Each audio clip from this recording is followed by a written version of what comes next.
우리가 두려워하지 않을 수 있는 이유는 우리 주님이 우리와 함께 하심을 믿기 때문입니다. 이 믿음을 주님께 함께 고백합시다. 아무것도 두려워 말라. 아무것도 두려워 말라. 주 나의 하나님이 지켜주시네. 놀라지 마라. 겁내지 마라. 주님 나를 지켜. 다시 한 번 더 고백합시다. 아무것도 두려워 말라. 아무것도 두려워 말라. 주 나의 하나님이 지켜주시네. 놀라지 마라. 겁내지 마라. 주님 나를 지켜주시네. 내 맘이 힘에 겨워 지칠지라도 주님 나를 지켜주시네. 세상에 험한 풍파 몰아칠 때도 주님 나를 지켜주시네. 주님은 나의 산소. 주님은 나의 요새. 주님은 나의 소망. 나의 힘이 되시. 아무것도 두려워 말라.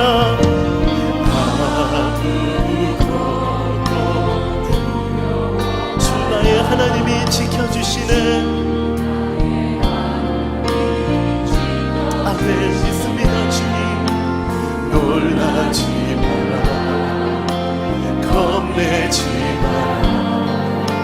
주님 나를.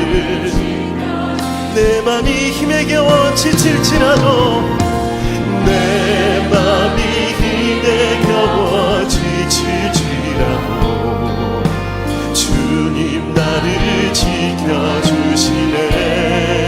세상에 험한 풍파 몰아칠 때도 주님 나를 지켜주시네. 아멘. 주님 믿습니다. 주님은 나의 산소. 주님은 나의 요새. 주님은 나의 소망. 나의 힘이 되시. 내 맘이 힘에 겨워 지칠지라도 내 맘이 힘에 겨워 지칠지라도 주님 나를 지켜주시네. 세상에 너만 불파 몰아칠 때도 주님 나를 지켜주시네. 주님은 나의 산소. 주님은 나의 요새. 주님은 나의 소망. 우리의 소망 되시며 우리 힘이신 하나님을 찬양합니다. 주님은 나의 산소. 주님은 나의 산. 우리 주님은 나의 요새. 우리 주님은 나의 소망. 주님은 나의 소망. 그래서 그 주님을 높여드립시다. 전능하신 하나님. 전능하신 하나님 찬양. 언제나 동일하신 주. 전능하신 하나님 찬양. 영원히 다스. 우리 다시 한번 더 전능하신 하나님, 전능하신 하나님 찬양. 할렐루야. 전능하신 나의 주님, 주님의 그 크신 은혜와 사랑을 찬양합니다. 하나님 찬양, 영원히 다스리네. 우리 주님께 고백합시다. 사랑하는 나의 아버지, 사랑하는 나의 아버지, 이름 높여드립니다.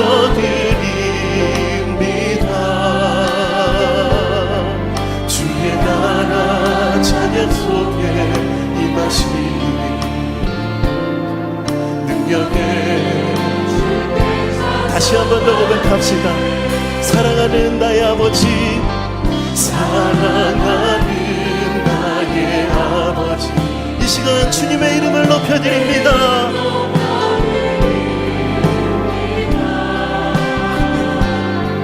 주의 나라 찬양 속에 임하시니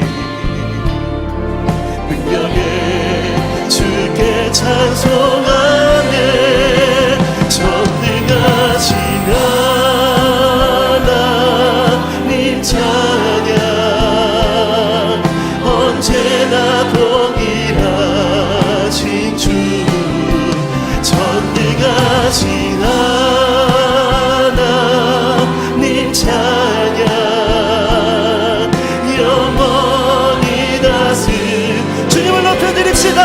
나 주의 이름 높이리, 나 주의 이름 높이리, 나 주의 이름 높이리. 하늘 높이 올린 깃발처럼 주의 이름도. 전능하신 하나님, 전능하신 하나님 찬양, 언제나 동일하신 주, 전능하신 하나님 찬양, 영원. 우리 마지막으로 전심을 다해 전능하신 하나님 찬양, 언제나 동일하신 주, 전능하신 하나님 찬양, 영원히 다스리네. 영원히 다스리네. 다시 한 번 더. 영원히 다스리네. 영원히 다스리네.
히브리서 12장 2절의 말씀, 신약성경 페이지로 367페이지입니다. 우리 찾으셨으면 우리 한 목소리로 함께 읽도록 하겠습니다. 믿음의 주요 또 온전하게 하시는 이인 예수를 바라보자. 그는 그 앞에 있는 기쁨을 위하여 십자가를 참으사 부끄러움을 개의치 아니하시더니 하나님 보좌 우편에 앉으셨느니라. 네. 오늘 이 시간에 저희들이 예수님을 바라봅니다 라는 제목으로 함께 말씀을 나누기 원합니다. 저희들이 지난주까지 한 5주에 걸쳐 그리스도인의 삶에 대하여 함께 보았습니다. 부활과 그리스도인의 삶, 구별과 그리스도인의 삶, 그리고 또 소망과 그리스도인의 삶 해서 5주에 걸쳐서 쭉 그리스도인의 삶을 보았고요.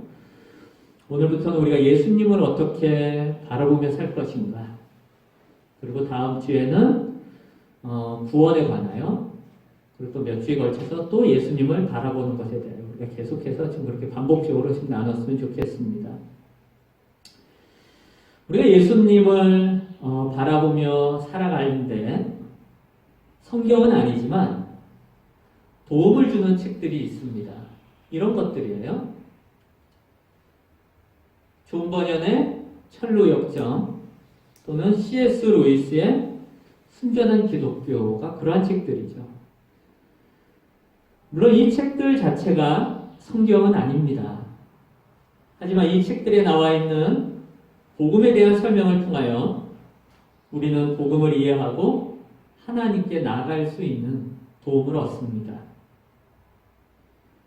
그리고 성령님께서는 이러한 방법들을 통해 우리가 구원에 이르고 예수님을 알아갈 수 있도록 도우시죠. 로마서 8장 14절 말씀에 보면 이렇게 말합니다. 제가 새 번역으로 좀 보겠습니다. 하나님의 영으로 인도함을 받는 사람은 누구나 다 하나님의 자녀입니다. 즉 성령님께서는 우리가 하나님의 자녀가 되도록 인도하여 주시는 분이시라는 것이에요. 그래서 비단 앞서 제가 말씀드린 책들뿐만이 아니라 간증이라든가, 제가 지난주에 새롭게 하소서라는 영상을 한 2편 정도 보았습니다. 그래서 한 분이 이제 무당이었다가 예수님을 믿으신 분이 나왔는데, 그렇게 어떤 간증들을 통해서라든가 아니면 어떤 경험들 또는 교제, 인간관계들을 통해서 성령님께서는 다양한 방법으로 우리 마음을 감동하시죠. 감동하셔서 우리 마음과 우리 생각이 예수님을 발견하고 구원에 이를 수 있도록 도와주십니다. 그렇게 해서 우리가 구원을 받게 되는데, 처음 구원을 받은 때에는 마치 구름 위를 걷는 것과 같은 신혼의 때를 지나게 됩니다. 그러다가 어느 시점에 이르면 예수님과의 행복한 신혼생활이 끝나요. 그때부터는 우리 안에 있는 옛사람의 속성과 새사람의 속성이 맞물려서 갈등이 첨예하게 일어나는 시기가 되죠. 더 나아가 복음을 제대로 이해하지 못하면 회의와 의문이 계속해서 드는 신앙의 정체기에 접어들게 됩니다. 예, 우리는 오늘 본문 말씀을 통하여 한편으로는 신앙의 갈등을 겪고 있거나 정체되어져 있는 신앙이 새롭게 되는 시간이 되었으면 좋겠고요.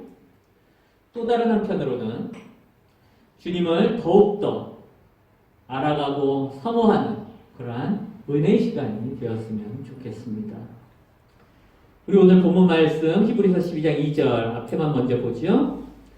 같이 한번 읽습니다. 시작. 믿음의 주요, 지나가고요. 네. 믿음의 주요 또 온전하게 하시는 이 예수를 바라보자. 자, 오늘 본문에서는 예수님을 어떤 분이라고 소개를 합니까? 믿음의 주이시고 온전하게 하시는 분이시라는 거예요. 믿음의 주이시고 온전하게 하시는 분. 믿음의 주라는 단어를 헬라어 그대로 직역을 하면 믿음의 근원이라는 의미에 더 가깝습니다. 믿음의 근원. 무슨 얘기인가 하면 전에 없던 믿음을 새롭게 가질 수 있도록 하신다라는 그런 의미예요. 전에 없던 믿음을 새롭게 만들어내는 근원이 예수님이시라는 것이에요. 그러니까 예수님은 전에 없던 믿음을 새롭게 갖게 해주시고 온전하게 하신, 즉 그 믿음이 완성될 수 있도록 하시는 분이라는 뜻인 것입니다. 믿음은 내가 결단하는 것이지만 그 믿음까지도 예수님이 주신 거라는 것이에요. 그 믿음까지도. 그래서 그 믿음을 온전하게 하신다라는 의미입니다. 전에 우리는 예수님을 알지 못했습니다. 그러나 하나님의 놀라운 사랑으로 성령님이 우리를 감동하게 하셨고 우리는 예수님을 발견하고 구원의 길에 들어선 것이에요. 죄의 권세로부터 해방된 자가 된 줄로 믿습니다. 아멘이십니까? 그래서 이제는 예수님이 누구신지 알게 된 거예요. 예수님의 구원의 사역과 관련하여 우리가 잘 아는 로마서 8장 1절과 2절은 이렇게 말씀하죠. 그리고 또 지금 세 번역으로 읽죠. 같이 읽습니다. 시작. 그러므로 그리스도 예수 안에 있는 사람들은 정죄를 받지 않습니다. 2절. 그것은 그리스도 예수 안에서 생명을 누리게 하는 성령의 법이 당신을 죄와 죽음의 법에서 해방하여 주었기 때문입니다. 아멘. 제가 요즘 세번역 성경을 종종 인용합니다. 올해부터 학생회가 세번역 성경을 작년부터 봤나요? 네. 작년부터 학생회가 세번역 성경을 보면서 저도 이제 계속 보는데 성경을 읽을 때 요즘 세번역 성경으로 읽으니까 이해도 잘 되고 더 귀한 은혜들이 있습니다. 그래서 제가 인용을 할 때 세번역 성경을 종종 많이 인용합니다. 여러분들 기회가 되시면 한국에서 세번역 성경을 구하셔서 비치해 놓으시면 좋을 것 같아요. 그래서 언제가 될지 모르지만 이제 저희 교회도 세번역 성경으로 좀 바꿔서 예배 때 사용해야 되지 않을까 싶습니다. 자, 다시 본문으로 가시면 자, 로마서 8장 2절에 보시면 예수님 안에 한 법이 있다라고 이야기하는데 예수님 안에 있는 법이 어떤 법입니까, 여러분? 생명의 뭐예요? 가영 학생. 성령의 법인데 그 성령의 법은 어떤 성령의 법입니까? 생명을 누리게 하는 성령의 법이랍니다. 생명을 누리게 하는 성령의 법. 이게 예수님 안에 있다라는 거예요. 그래서 예수님은 믿음의 근원이셔요. 예수님은 믿음의 근원이셔요. 즉 예수님을 바로 알아야 믿음을 알 수 있는 거예요. 예수님을 바로 알아갈 때 믿음이라는 게 이런 것이구나 라는 것을 계속 알아가게 되는 것이에요. 우리는 예수님을 통하여 죄 용서를 받습니다. 그리고 예수님으로 말미암아 참된 생명을 누리는 길을 발견합니다. 그래서 예수님을 알아가는 건 너무나도 중요해요. 즉 그렇게 우리가 예수님을 알아갈 때에 예수님께서는 우리가 이러한 믿음을 소유하게 하여 주시고 끝까지 이 믿음의 길을 갈 수 있도록 도와주시죠. 그게 믿음의 주요 온전하게 하시는 이 예수라는 의미인 것이에요. 그래서 예수님께서 이 땅에 계실 때 제자들에게 이렇게 말씀하셨어요. 요한복음 15장 4절 5절 먼저 4절 먼저 읽습니다. 시작. 내 안에 머물러 있어라. 그리하면 나도 너희 안에 머물러 있겠다. 가지가 포도나무에 붙어있지 아니하면 스스로 열매를 맺을 수 없는 것과 같이 너희도 내 안에 머물러 있지 아니하면 열매를 맺을 수 없다. 5절 나는 포도나무요 너희는 가지이다. 사람이 내 안에 머물러 있고 내가 그 안에 머물러 있으면 그는 많은 열매를 맺는다. 너희는 나를 떠나서는 아무것도 할 수 없다. 아멘. 우리는 믿음이라는 말을 많이 합니다. 그래서 성경을 여러분 쭉 읽어보시면 성경에서는 믿음이라는 명사보다는 믿는다라는 동사에 더 많은 중점을 두고 있어요. 더 많이 이 믿음이 그냥 말로만 하는 것이 아니라 행동으로 나타나야 된다는 것이죠. 지금 요한복음 15장 4절과 5절 말씀에서도 믿는다라는 것은 예수님 안에 머문다라는 그 행동이 더 많다라는 것이에요.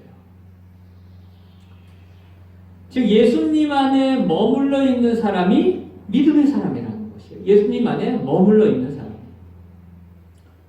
다시 한번 우리 처음으로 가셔서 성령님께서는 우리가 처음 예수님을 믿을 수 있도록 감동하여 주셨어요.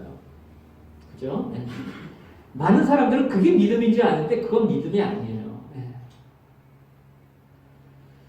그 성령님께서 그리고는 우리의 어두운 마음에 생명의 빛을 비춰주시는 것이에요. 우리의 힘으로는 예수님을 발견할 수 없기 때문에 우리에게 생명의 빛을 비춰주시죠. 그리하여서 우리가 예수님을 발견하고 예수님을 믿게 하셔요. 그리고 그 예수님을 믿으면 우리를 변화되게 하십니다. 그리고 그 이후에 더욱 예수님을 믿고 따르게 하셔요. 그 안에 머물게 하시는 거예요. 이것이 성경에서 말하는 믿음인 것이에요. 계속해서 예수님 안에 머물러 있고자 하는 거예요. 무엇보다 하나님께서는요, 우리가 정말 우리의 믿음이 하나님이 기뻐하시는 믿음이 될 수 있도록 우리를 계속 이끌어 주십니다. 여러분 그런 믿음이 되시기를 바랍니다. 아멘. 그래서 예수님 안에 머물며 살아가는 것 너무나도 중요하죠. 여러분 어떠셔요? 나는 믿음의 근원이 되시는 예수님을 영접했습니까? 그분을 바로 만나서 그분 안에 머물며 살아가고 있습니까? 죄에서 구원받는 그런 참된 믿음을 여러분 소유하셨습니까? 죄에서 구원받는 참된 믿음. 제가 예전에 한번 설명드린 적이 있죠. 웨스트민스터 신앙고백서 14장은 구원받는 믿음에 대하여 이야기합니다. 그 중에 1항에 보면 이런 내용이 나와요. 그 믿음의 은혜는 그 마음 안에서 그리스도의 영이 역사하신 것이며, 그죠? 우리가 믿음을 갖게 되는 시발점은 성령님께서 하신다는 거예요. 우리 마음에 감동하셔야 된다는 것이에요. 그리고 통상적으로 말씀 사역에 의하여 일으켜집니다. 성령님이 우리를 감동하시고 우리에게 생명의 빛을 비춰주셔요. 근데 많은 사람은 그게 믿음인 줄 알아요. 그리고 거기서 멈춰버려요. 내가 예수님을 믿는다라고 이야기를 해요. 하지만 성경 말씀을 통하여 믿음을 경험하는 일이 없다면 어쩌면 우리는 아직까지 믿음 없이 살아가는 사람일 수 있다는 거예요. 죄에서 구원받는 참된 믿음은 성경 말씀을 통하여 은혜를 받을 때에 비로소 그 믿음을 경험하여지게 됩니다. 그 믿음을. 그리고 이 일을 위하여 성령님께서 먼저 우리 마음 가운데 감동하시고 역사하시는 거예요. 우리가 그 믿음을 가질 수 있도록 하시기 위해서. 여러분 구원의 역사를 경험하시고 참된 믿음을 소유하시기를 바라요. 그리고 그 믿음이 더 온전해지시기를 바랍니다. 그러기 위해서 어떻게 해야 하느냐? 오늘 본문 말씀 히브리서 12장 2절은 이렇게 말씀하는 거죠. 같이 읽습니다. 시작. 믿음의 주요 또 온전하게 하시는 이 예수를 바라보자. 예수님을 바라보아야 돼요. 예수님을 바라보는 건 너무나도 중요합니다. 바라본다라는 것은 지금 여기서 말하는 바라본다의 의미는 이런 것이에요. 우리가 어떤 대상에게 우리의 시선이 머물러 있던 것을 다른 대상으로 옮기는 것, 그것을 바라본다 라고 말하는 것입니다. 지금 나의 시선이 어디에 머물러 있습니까? 나의 시선이. 지금 나의 시선이 어디로 향하고 있는지 아는 것은 너무나도 중요해요.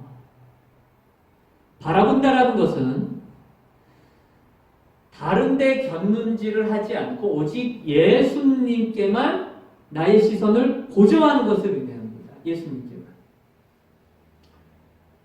구약 성경에 나오는 다윗 왕은 평생 하나님께 시선을 고정하며 살았던 사람이에요. 그래서 하나님께서 다윗을 향해서 내 마음에 합한 사람이다 라고 말씀을 하셨죠. 사울 왕에게 쫓겨다니며 그의 생명이 위협을 받을 때에도 그는 이렇게 고백하고 있습니다. 시편 59편 9절. 나의 신이신 주님, 주님은 내가 피할 요새이시니 내가 주님만을 어떻게 한다고요? 바라봅니다. 내가 주님만을 바라봅니다. 쉽지 않은 상황이었어요. 다윗 왕은 그가 목동 시절부터 왕이 되고 나중에 죽을 때까지 하나님께만 시선을 고정하고 살았던 사람이었어요. 그래서 시편을 쭉 읽어보시면 다윗의 다음과 같은 고백들을 많이 찾아볼 수 있습니다. 우리 한번 읽어보죠. 시편 61편 3절 같이 한번 읽습니다. 시작. 주는 나의 피난처시요 원수를 피하는 견고한 망대이심이니이다. 시편 62편 1절. 나의 영혼이 잠잠히 하나님만 바라며 나의 구원이 그에게서 나오는도다. 지난주에 그 새롭게 하소서 영상을 하나 보는데 그 무당이셨던 분이 회심을 하셨어요. 지금 그의 남편분은 투석을 하고 지냅니다. 그 여자 성도님도 희귀병에 걸리셨어요. 루푸스라는. 근데 그 상황 속에서 하나님께 불평하고 원망하는 것이 아니라 이것을 고쳐달라고 하기보다는 하나님 이런 상황에서 내가 하나님을 위하여 무엇을 해야 합니까? 라고 기도하신다는 것이에요. 여러분, 우리 믿음의 근원 되시는 예수님 안에 머물며 그분을 바라보며 살아갈 때에 우리 인생이 다윗 왕과 같은 고백이 있는 인생이 될 줄로 믿습니다. 저는 그분만 우리가 바라보며 살아가야 돼요. 어떤 분은 이렇게 생각하실지 모르겠어요. 저는 이제 예수님께 나아가기에는 너무 늦은 것 같아요. 벌써 한두 번도 아니고 지금 계속해서 제가 왔다 갔다 하고 있는데 이제 무슨 염치로 또 예수님께 나가겠습니까? 이렇게 말하는 분이 계실지 모르겠어요. 그러나 여러분, 신앙생활에는 늦는 게 없습니다. 신앙생활에는 늦는 게 없어요. 그래서 예수님께서 포도원의 일꾼 비유를 말씀하셨잖아요. 일이 시작할 때 일찍 온 일꾼이건 일이 끝나기 전 1시간 전에 왔던 사람이건 상관없이 그 포도원의 주인의 일꾼들을 다 데리고 포도원에 들어가서 일이 끝난 다음에 다 똑같이 한 달란트씩 줬다고요. 그 한 달란트는 정말로 일찍 온 사람이건 늦게 온 사람이건 차별 없이 주는 포도원 주인의 마음이었어요. 신앙생활에 늦는 게 없습니다. 신앙생활에 늦는 게 없어요. 예수님께서는 일찍 왔느냐 늦게 왔느냐 따지지 않으십니다. 그걸 따지시는 분이 아니에요. 예수님께서는 우리가 그분 앞에 나아가서요, 그분 안에 거하며 그분만 바라보며 살아가는 것에 중점을 두시는 분이셔요. 예수님과의 친밀한 교제를 아주 중요하게 여기셔요. 하나님은 절대 인색한 분이 아니십니다. 절대 인색한 분이 아니세요. 우리가 그분 안에 머물면서 그분과 친밀한 교제를 나누며 살아갈 때에 정말 하늘의 놀라운 은혜들, 가장 선한 것을 아낌없이 주고자 하시는 분이신 것이에요. 근데 자꾸 우리가 곁눈질을 하는 것이죠. 다른 데 곁눈질을 하는 것이죠. 다른 데. 욕심 때문에. 욕심 때문에. 야고보서 1장 14절 말씀 보면 이렇게 말씀해요. 오직 각 사람이 시험을 받는 것은 자기 욕심에 끌려 미혹됨이니. 15절. 욕심이 잉태한 즉 무엇을 낳는다고요? 죄를 낳고. 그죠? 네. 욕심이 잉태한 즉 죄를 낳고. 제가 한꺼번에 썼군요. 네. 욕심이 잉태한 즉 죄를 낳고. 다른 데 곁눈질해서는 안 되는 거예요. 오직 하나님만 바라보아야 하는 것이죠. 여러분, 다른 데 곁눈질하지 말고 예수님께 시선을 고정하고 살아가시기를 바랍니다. 아멘. 그러면 예수님을 바라보고 살기 위해 어떻게 해야 할 것인가? 다른 데 시선을 돌리지 않고 예수님께 시선을 고정시키며 살기 위해서 어떻게 해야 할 것인가? 히브리서 12장 1절 저희가 읽지 않았지만 거기는 이렇게 말씀합니다. 같이 한번 읽죠. 시작! 우리도 갖가지 무거운 짐과 얽매는 죄를 벗어버리고 벗어버려야 되는 것이죠. 벗어버려야 되는 거예요. 교인들 중에 변화되지 않은 채 죄에 얽매여 살아가는 사람들이 있습니다. 아예 자신만을 위한 인생을 살아가요. 교회 안에서 많은 일을 하면서 자아가 깨지지 않은 사람들이 있습니다. 자신의 정욕대로 살아갑니다. 마치 예레미야 예언자 당시에 예레미야 예언자가 꾸짖었던 유다 사람들처럼 살아가요. 예레미야 2장 13절에서 예레미야가 그 당시 남한국 유다 사람들을 위하여 이렇게 꾸짖었어요. 내 백성이 두 가지 악을 행하였나니 곧 그들이 생수의 근원되는 나를 버린 것과 스스로 웅덩이를 판 것인데 그것은 그 물을 가두지 못할 터진 웅덩이들이니라. 온갖 무거운 짐과 얽매는 죄를 버려야 되는데 누굴 버렸냐 하면 생수의 근원 되시는 하나님을 버린 것이었어요. 하나님을 버리고 스스로 거기를 무언가로 채우려고 하는 거예요. 어리석다라는 것이죠. 어리석다라는 거예요. 우리는 온갖 무거운 짐과 얽매는 죄를 버려야 합니다. 버리지 않고서는 우리의 시선을 예수님께 고정하며 예수님을 바라보며 살아가는 건 불가능합니다. 이 땅에 살면서 우리는 너무나 많은 인생의 짐에 허덕이며 살아가요. 특히 자기 의가 강한 사람들, 도덕적 의식이 강한 사람들은 더합니다. 스스로 자신을 더 힘들게 해요. 실은 그런 사람들은 자신의 도덕적 양심과 신앙생활을 혼동하기까지 합니다. 혼동하기까지 해요. 자신의 도덕적 양심으로 그냥 잘 지내는 것인데 아주 신앙 안에서 잘 지내는 거라고 착각을 하죠. 그러나 그 사람의 자아는 깨어지지 않았고요. 자신의 욕심대로 행하는 것을 보게 됩니다.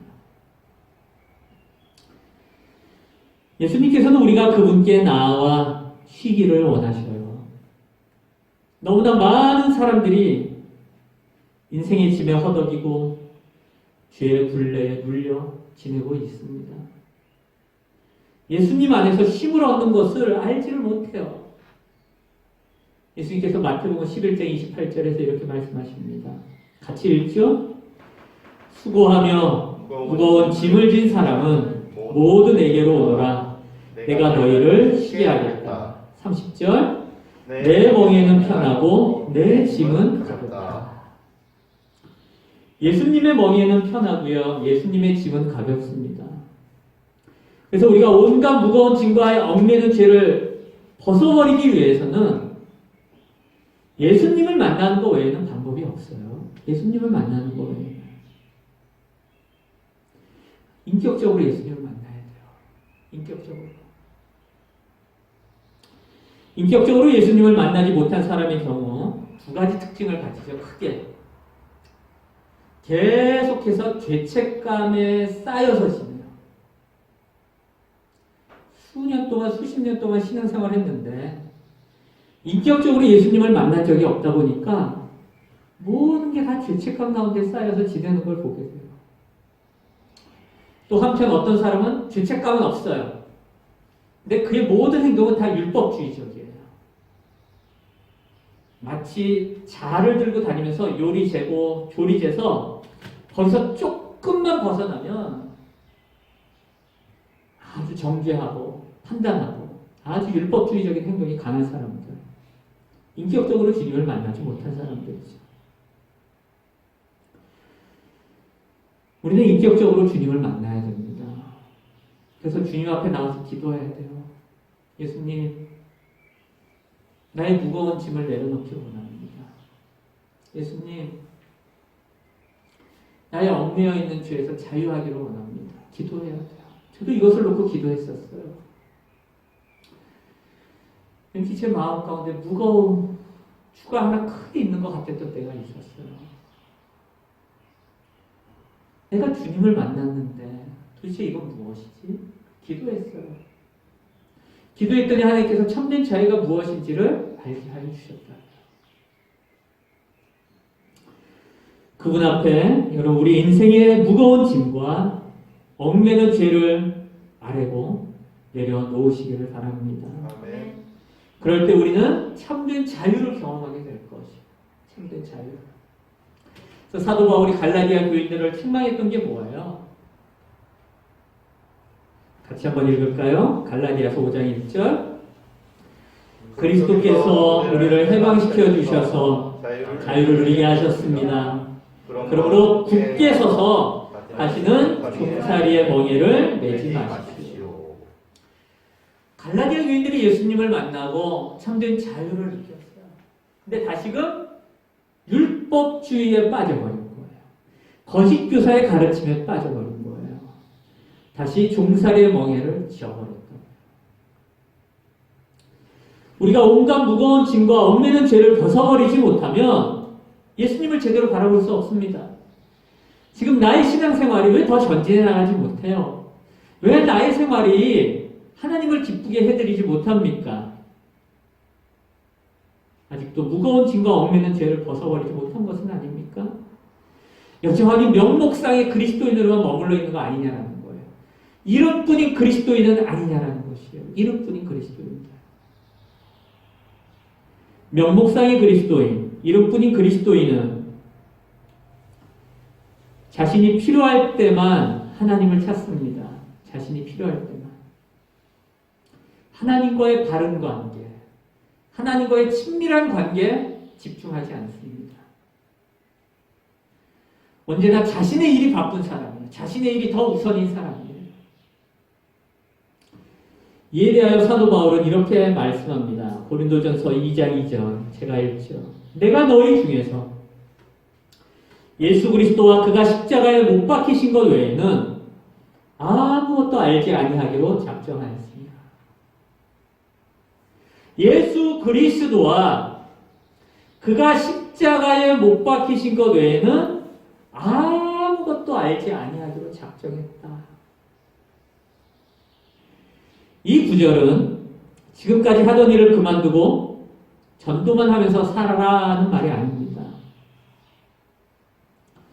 우리가 인생을 살아가면서 어디에 큰 가치를 두며 살 것인가를 묻는 말씀이에요. 어디에 큰 가치를 두며 살 것인가. 우리가 예수님을 믿고 그분을 따르는 사람이라면 주님과의 관계, 주님과의 친밀한 교제에 더 큰 가치를 두시기를 바랍니다. 그래야 하는 것이에요. 우리가 계속해서 주님을 바라보고 살아갈 때에 그분은요, 우리를 그분 앞으로 이끄셔서 참된 은혜와 자유를 경험케 하여 주실 것입니다. 그리고 이 세상이 맛보지 못한 감사와 기쁨을 만끽하며 살아가도록 인도하여 주실 것이라고요. 그렇지 않고 반대로 우리가 죄 가운데 계속 거한다면 우리는 영원한 멸망이라는 결과에 빠져버릴지 모릅니다. 만일 지금 여전히 내가 계속해서 죄의 길을 고집하고 있다면 어쩌면 우리는 이미 하나님의 손을 떠나서 멸망의 길을 가기로 작정된 자일지도 모릅니다. 여러분, 지금 인생의 무거운 짐에 허덕이고 있습니까? 죄에 얽매여 있습니까? 예수님 앞에 나와 회개하고 예수님을 알아가는 일에 힘쓰시기를 바랍니다. 더 이상 죄를 짓지 말고 회개하고 돌이키셔야 합니다. 그래서 예수님만을 바라보고 살아가시기를 또한 주님의 이름으로 바랍니다. 말씀을 맺겠습니다. 우리는 믿음의 근원이신 예수님을 믿고 구원에 이르는 믿음을 소유해야 합니다. 그 믿음을 갖고 살아갈 때에 예수님께서 그 믿음이 더 온전해질 수 있도록 도와주실 것이에요. 이런 놀라운 은혜를 베풀어 주시는 그 예수님만 바라보십시오. 그분께만 시선을 고정하고 살아가시기를 바랍니다.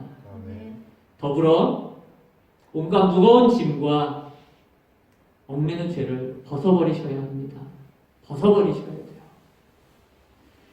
주님 되시는 예수님 앞에 나아가서 기도하십시오. 주님, 나의 인생의 무거운 짐을 내려놓기를 원합니다. 얽매는 죄에서 벗어났으면 좋겠습니다라고 기도하십시오. 그러면 예수님께서 우리에게 자유함을 허락하여 주실 것입니다. 여러분, 믿음의 주여, 온전케 하시는 이인 예수님을 바라보며 담대히 그분의 은혜 가운데 살아가시는 복된 인생이 되시기를 시간 주님의 이름으로 바랍니다. 함께 기도하시겠습니다. 하나님, 성령님께서 저희들을 감동하셔서 예수님을 발견하게 하시고 예수님을 믿고 따르게 하여 주심에 감사합니다. 믿음의 주요, 온전케 하시는 이인 예수님만을 저희들이 바라보며 살아가도록 도와주옵소서. 인생의 온갖 무거운 짐과 얽매는 죄에서 벗어날 수 있도록 도와주옵소서.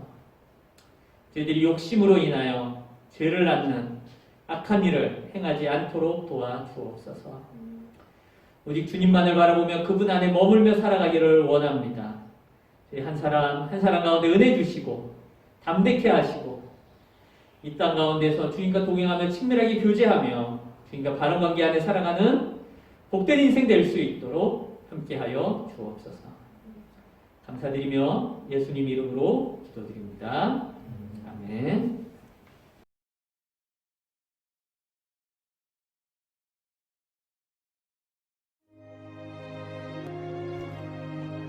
하늘에 계신 우리 아버지, 아버지의 이름을 거룩하게 하시며 아버지의 나라가 오게 하시며 아버지의 뜻이 하늘에서와 같이 땅에서도 이루어지게 하소서. 오늘 우리에게 일용할 양식을 주시고 우리가 우리에게 잘못한 사람을 용서하여 준 것 같이 우리 죄를 용서하여 주시고 우리를 시험에 빠지지 않게 하시고 악에서 구하소서. 나라와 권능과 영광이 영원히 아버지의 것입니다. 아멘.